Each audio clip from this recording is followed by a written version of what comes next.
අපේ ඊළඟ පාට නූල මේ ක්‍රෝෂේ එකට එකතු කරගන්න. ඉතින් මම මෙතනදී සුදු පාට නූලක් ගන්න. ඔයා කැමති නූලක් මෙතනට සම්බන්ධ කරන්න පුළුවන්. ඉතින් අපි එතකොට හැම වෙලාවෙම මෙන්න මේ වගේ දම්බැලක් අතරින් තමයි අපේ නූල සම්බන්ධ කරන්න ඕනේ ඔන්න ඔය විදිහට. ඊට පස්සේ අපි කරන්නේ මෙතනදී නැවත චේන් 4ක් ගොතාගෙන යනවා. චේන් 4 ගොතාගත්තට පස්සේ අපි 2 triple crochets කරන්නයි හදන්නේ. මේකෙදී අපි කරන්නේ ගෙතුම් කටුව වටේ දෙපාරක් නූල කරකවලා මුලින්ම නූල් දෙකක් අතරින් අපි යාන් එක ගෙනියනවා. ඊට පස්සේ නැවතත් අපේ ඒ විදිහටම නූල් දෙකක් අතරින් යාන් එක ගෙනිහිල්ලා අන්තිම නූල අපි ඉතුරු කරනවා අපේ ගෙතුම් කටුවෙම. ඔන්න ඔය විදිහට නැවත පාරක් අපි ඒ ආකාරයටම කරලා අපි මෙන්න මේ විදිහට අපේ හුක් එකේ නූල් තුනක් ඉතුරු වුණාම අපි එතනදී නැවත යාන් ඕවර් කරනවා. ඊට පස්සේ අපි කරන්නේ චේන් දෙකක් ගොතලා මේ විදිහටම triple crochet 2 together කරගෙන යනවා.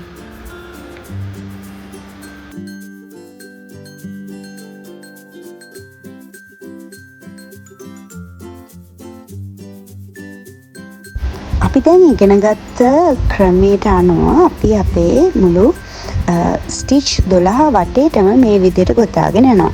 එතකොට අපිට මෙන්න මේ වගේ මල් පෙති 12ක් ලැබෙනවා.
මම දැන් මල් පෙති 11ක් ගොතාගෙන ඉවරයි. ඉතින් මම දැන් ගොතන්නේ මගේ අන්තිම මල් පෙත්ත 12 වෙනි මල් පෙත්ත. ඉතින් මේ මල් පෙත්ත ගොතාගත්තට පස්සේ අපිට කරන්න තියෙන්නේ අපි මුලින්ම ගොතපු මල් පෙත්ත තියෙන්නේ අන්න ඒ මල් පෙත්තේ උඩම තියෙනවා අපිට ස්ටිච් එකක්. අන්න ඒ ස්ටිච් එකට ස්ලිප් ස්ටිච් එකක් දාන්න ඕනේ. එන්න එහෙම දැම්මම අපේ මල සම්පූර්ණ වෙනවා.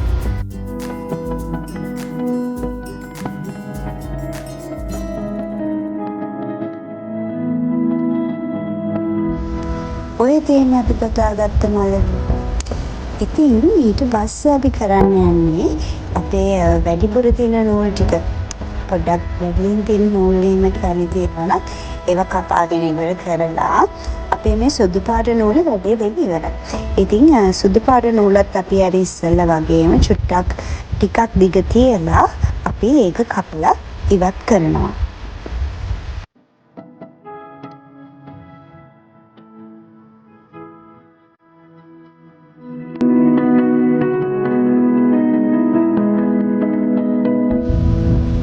හදන්න අපේ මලට නිල් පාට නූල එකතු කරන්න.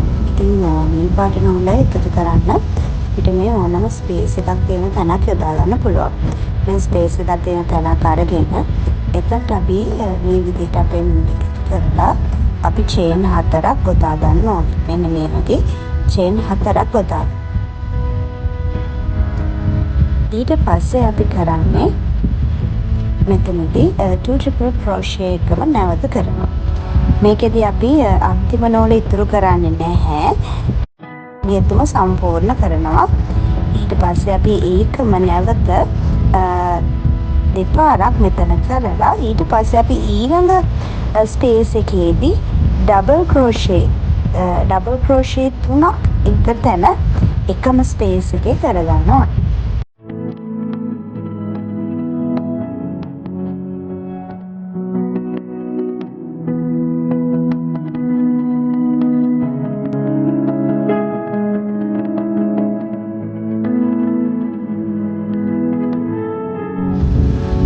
මේ ස්පේස් එකේ අපි අර ඉස්සෙල්ලා මම කිව්වා වගේ ඩබල් ක්‍රෝෂේ 3ක් එක තැන එකම ස්පේස් එකේ කරගන්නවා.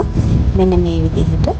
ඊට පස්සේ ඊළඟට තියෙන ස්පේස් එකේදීත් අපි කරගන්නේ මේ විදිහටම ඩබල් ක්‍රෝෂේ 3ක් එකම ස්පේස් එකට ගොතාගෙන යනවා.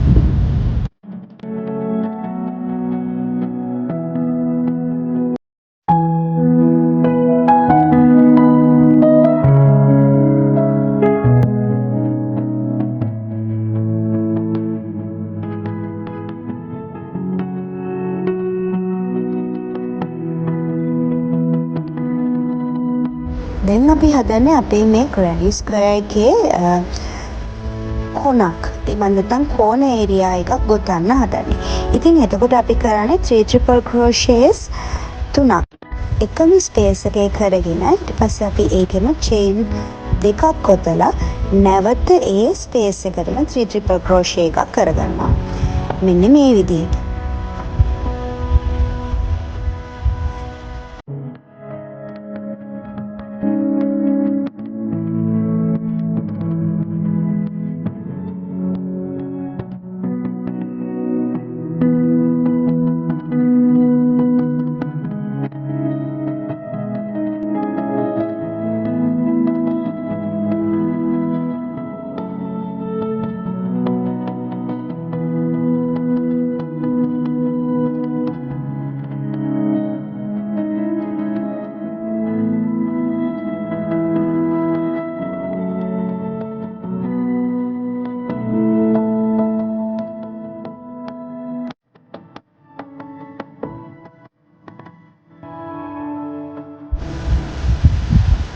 ඔය තියෙන අපි එක කෝණ එකක් දැන් ගොතාගෙන ඉවරයි.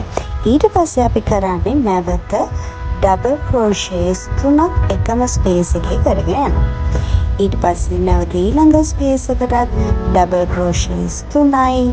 නැවත අපි 3 ට්‍රිපල් ක්‍රෝෂේ එකයි, චේන් දෙකයි, නැවත ඒ ස්පේස් එකටම 3 ට්‍රිපල් ක්‍රෝෂේ එකක්. ඒ කියන්නේ කෝණ ඒරියා එකක් ගොතනවා. ඔය විදිහට අපි මේ ස්ටිච් ටික වටේටම අපේ ග්‍රැනි ස්ක්වයර් එක ගොතාගෙන යන්න තමයි අපි හදන්නේ.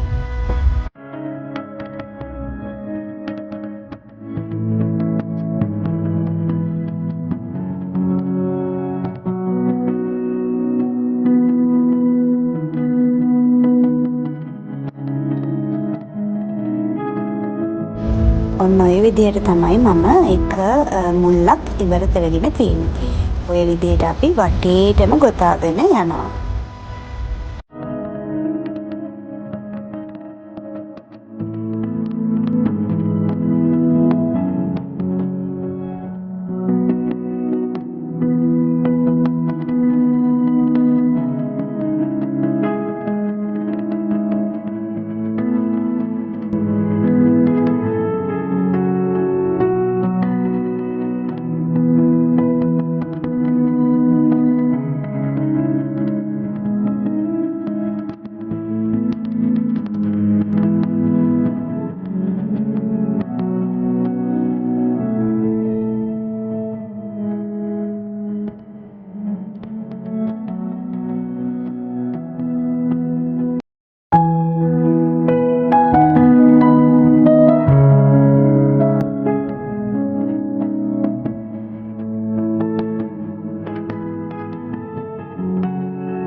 අන්තිමටම අපි පටන් ගත්ත තැනට ආවහම නැවත අපි 3 triple crochet එකක් කරලා chain දෙකක් ගොතලා අපි පටන් ගත්ත මුල්ම ස්ටිච් එකට slip stitch එකක් දාගෙන අපේ square එක ඉවර කරනවා.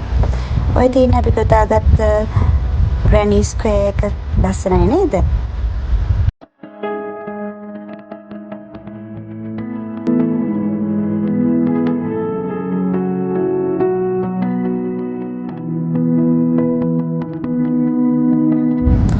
අපි අන්තිමටම මේ නූල කපා ගත්තට පස්සේ අපිට පුළුවන් ඉදි කටක් භාවිතා කරලා මේ නූල නැවත නූල් අස්සින් රඳවන්න.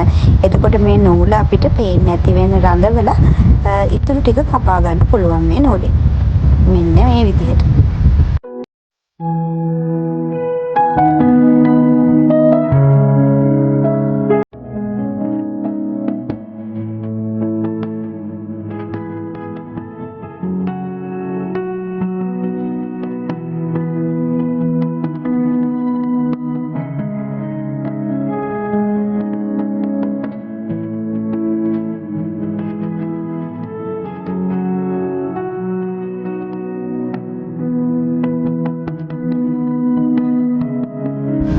ඊට පස්සේ ඉතින් අර ඉතිරි නූල් ටික ඔක්කොම කපලා අපිට අපේ granny square එක ඉවර කරගන්න පුළුවන්. ඉතින් අපි අපේ granny square එක දැන් ගොතාගෙන ඉවරයි.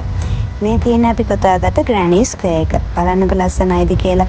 මේකෙන් අපිට ගොඩාක් දේවල් කරන්න පුළුවන් මේ granny square එකෙන්. ඉතින් අපි ඉස්සරහට බලමු. වීඩියෝ එකට කැමති නම් like එකක් comment එකක් දාන්න. Thank you for watching. Bye bye.